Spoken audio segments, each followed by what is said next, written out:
In this video, I'm going to show you exactly how you can instantly replace any lost tools and armor so you can save time and stress and get back to your projects as soon as possible. And the way to do that is these versatile little guys. But villages are only half the answer. So let's take you from your first 2 villages to a fully operational trading hall, including the accompanying farms you need so you can remain stress-free even if you fall in the void. To get your first villages, you'll need to find a Minecraft village. Minecraft villages are pretty common, but you may have to look around for them to find one. So having some form of fast travel like the Nether or boats is probably a good idea. I'm using the Elytra, but that's because I've already been to the end. The easiest way to get a villager is probably using a boat. Once they're in a boat, it's a lot easier to transport them around. Now you can drive them yourself or pull them along using leads. You can always get them up the hills by jumping. Ow. Important thing is you can't just start with 1, you need 2. Now what you can do is build a villager breeder first and then take the villagers from that. What I'm going to do here, however, is I'm going to combine the trading hall and the breeder together so that I can always have a supply of villagers to fill up the trading slots that I want to have. So what I'm going to build on the SMP is this trading hall originally designed by Cortezerino. It combines trading with villager breeding because the villagers can see these beds back here, and if you give them food, they'll breed up until they reach 11 villagers. When you want to use one for trading, you need to use their line of sight and pathfinding by opening this fence gate and opening this fence gate to give them a view to a job site. Once they reach the job site, you trap them inside and now you can access their trades. The redstone is so that if I wish to, I can flip this switch to convert them into zombies, and then when I eventually cure them, I'll get better prices for their trades. So the redstone device for this is really quite simple. All you have is a switch here which is going to lower our villager down where the zombie is going to attack him and turn him into a zombie villager. Once he's been converted, you just flick him back up, give him a weakness potion and a golden apple, and eventually he's going to turn back into a villager. So now we know how it works, let's build it on the SMP.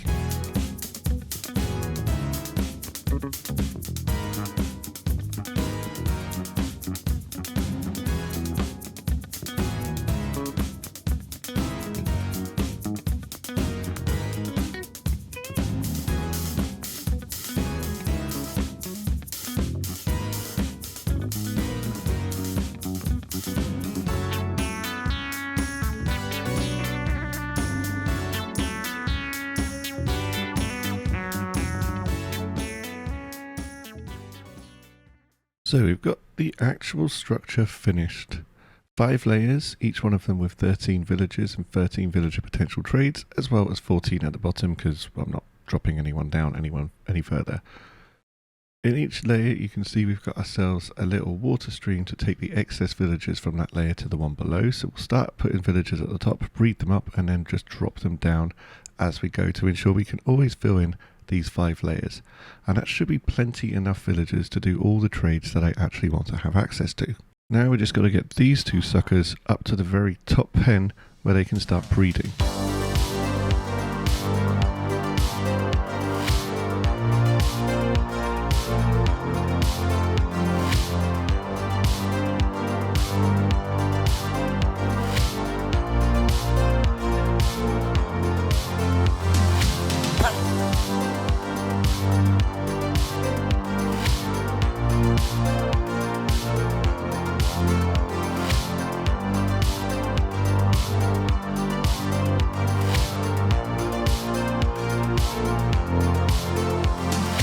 So the top villagers are in and I've given them some food so they can start breeding, but I've also set up this structure that I'm going to use to get the zombies into the killing chambers or the conversion chambers or whatever you want to call them, these bits over here.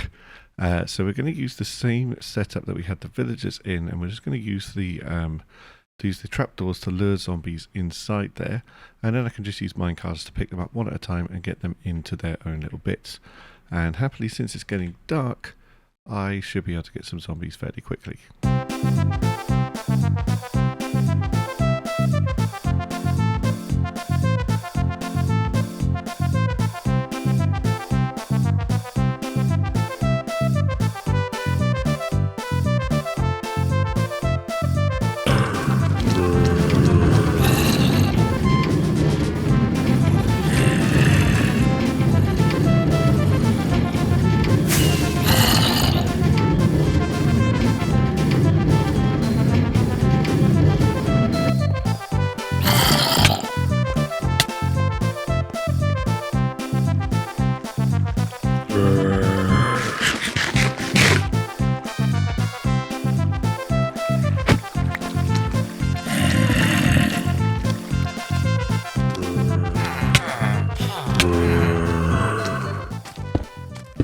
So now the actual main structure itself is finished, and all I've got to do is breed up the villagers and make sure I fill out the outside. As you can see, I've got myself a bit of a frame of how it's going to look. It's going to be very white, very clinical, very like modern office building kind of style. But now we need to talk about something else that's going to make this a functional trading hall. There are loads of different villages in the game, but I've decided that I only really want to worry about librarians, weaponsmiths, toolsmiths, armourers, fletchers, masons and farmers. At some point I may decide I want to expand this or make a bigger trading hall, but for now these trades will provide me with everything I need should I die and lose all of my gear. So in terms of organisation, this is what I have gone for. These all represent the 5 different floors that I've got. As you can see, the top two rather, are all dedicated to librarians. Then as we go down, I've got all the masons on one side and all the fletchers on the other over here. On the second floor, we've got 4 weaponsmiths, 4 toolsmiths, and I went with 4 armourers at the end of the day, just to make sure that if I do lose all my stuff, I can easily obtain any different types. On the final floor, the bottom floor, I'm going to have all 7 farmers, where I'm going to be primarily trading melons and pumpkins to get all of the emeralds that I need to make all the other trades. What this now means is I have a whole bunch of different farms to build to get all of the different materials that I need to initially trade with the villagers so I can unlock the trades that I actually want.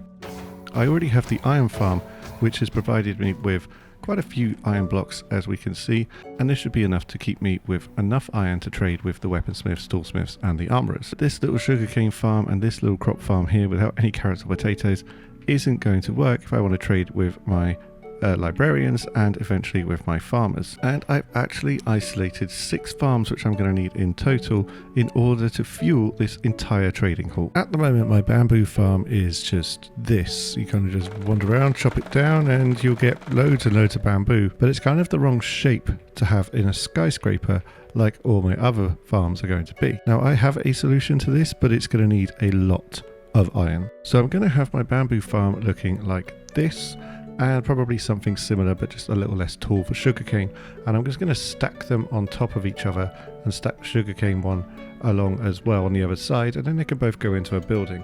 Now this design I basically watched an Impulse video and kind of reverse engineered from what I could see in his video on how it works. Very easy. This just grows up, triggers this observer, the signal gets sent down to this notebook, which then triggers these observers, which then trigger the pistons. And then what you can do then is you can capture all of the sugarcane through the mud blocks, because the hoppers will pick up stuff from underneath and it will just go into this chest. And if I do something very similar for sugarcane, then at least I will have all the farms going up, and I can have a hopper chain all connecting everything together into a storage system at the bottom of the building. So behind me you can see the sugarcane and bamboo farm that I have built. You might be asking, why did I put a cover on this one but not the trading hall? Because I went very simple. Basically, the trading hall is a very simple thing just to essentially cover it up, and I haven't even really finished the front.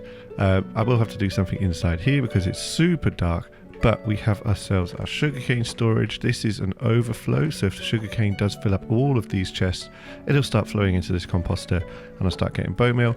And in here we've got our bamboo being processed by this crafter over here into blocks, so I've got plenty of storage for wood. And this is going to give me sugarcane and paper for trading with my librarian, and sticks for trading with the fletchers. So the next farm we're going to build to help fuel our trading hall is going to be one that allows me to trade with my masons, and that is of course a cobblestone farm. That's what we have built here.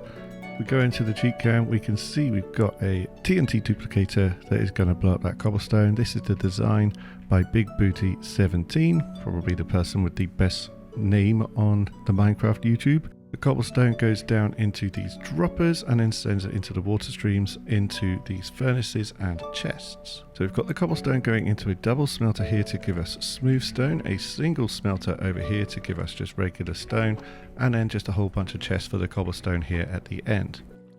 When we switch it on, it also activates a carpet duper, which we're allowed on this server, and that fuels all of our smelting, so we'll never run out of fuel. And the movement here through the water of the carpet and the cobblestone just flowing into the hoppers is incredibly satisfying. To review where we are at the moment, we have made a sugarcane and bamboo farm combined. We already had the iron farm, and we've made a stone generating cobble, smooth stone and normal stone farm, which takes us a good way towards having all of the farms we need to fuel the trading hall. But those 2 remaining farms are going to have to wait until another episode because I'm out of time for this one. If you think you can guess what those farms are, then do feel free to have a go on the comments. I'll let you know if you're right or not. And by the time we're back with the next one, I'll have bred up all of the villagers for the trading hall and maybe even got some of their trades started. But I will see you in the next video.